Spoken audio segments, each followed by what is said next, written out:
કેમ છો મિત્રો? નમસ્કાર. હવે તમે મારી પાછળ બોર્ડ ઉપર જોઈ રહ્યા છો ગણેશ કન્ઝ્યુમર પ્રોડક્ટ કંપનીનો આઈપીઓ આવી રહ્યો છે. બરાબર છે. આ કંપનીનો આઈપીઓ 22 તારીખે આવે છે, 24 તારીખે ક્લોઝ થઈ જશે, 25 તારીખે એલોયમેન્ટ અને 29 તારીખે લિસ્ટિંગ. હવે કંપની 322 રૂપિયા લેખે 46 શેરનું પ્લોટ આપે છે. બરાબર છે. 30 રૂપિયાનું ડિસ્કાઉન્ટ એમ્પ્લોયને આપેલું છે.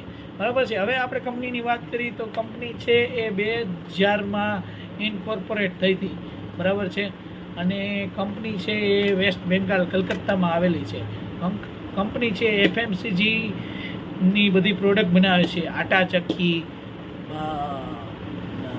એમાં બેસન, બરાબર, પછી સ્પાઇસીસ મસાલા, એને લગતું બધું કંપનીનું કામકાજ છે. બરાબર છે. કંપની છે ડાયાબિટીસ કંટ્રોલ આટા, પછી ચીલી પાવડર,